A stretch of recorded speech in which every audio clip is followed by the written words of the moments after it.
শামসেরগঞ্জে হরগোবিন্দ দাস চন্দন দাসের খুনের ঘটনায় দোষী সাব্যস্ত ১৩ জন। আজ জঙ্গিপুর মহকুমা আদালতে পেশ করা হয় ধৃত ১৩ জনকে। ১৩ জনকেই দোষী সাব্যস্ত করল আদালত। মঙ্গলবার হবে সাজা ঘোষণা। এপ্রিল মাসের ১২ তারিখ ওয়াকফ সংশোধিত আইনের বিরোধিতায় উত্তপ্ত হয়ে ওঠে মুর্শিদাবাদ। মুর্শিদাবাদের শামসেরগঞ্জ থানার জাফরাবাদে ১২ই এপ্রিল বাড়ি থেকে টেনে বের করে কুপিয়ে খুন করা হয়েছিল বাবা ছেলে হরগোবিন্দ দাস ও চন্দন দাসকে। ঘটনার তদন্তে সিট গঠন করে পুলিশ। শুরু হয় বিচার প্রক্রিয়া। জুন মাসের ৬ তারিখ ১৩ জনের বিরুদ্ধে চার্জশিট আদালতে জমা করে শামসেরগঞ্জ থানার পুলিশ। ১৬ই ডিসেম্বর শেষ হয় সওয়াল জবাব। দিলদার নাদাব সহ ১৩ জনের নামে আগেই চার্জশিট জমা করেছিল পুলিশ। সকলকেই দোষী সাব্যস্ত করেছে আদালত। মঙ্গলবার হবে সাজা ঘোষণা।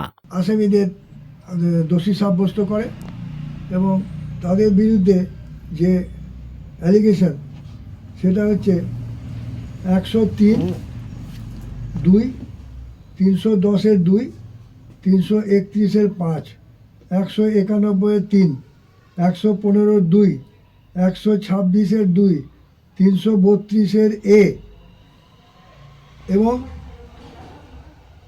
৩ উইদিন ব্র্যাকেট ৫ অফ ভারতীয় নয়া সংহিতা। এই ধারাতে এদিকে দোষী সাব্যস্ত করা হয়েছে। আগামীকাল যে ধারাগুলো আমি বললাম এর মধ্যে দুটো ধারা আছে, সেই ধারাতে মৃত্যুদণ্ড পর্যন্ত আদেশ বহাল থাকতে পারে। মৃত্যুদণ্ড পর্যন্ত আছে এই ধারা দুটোতে।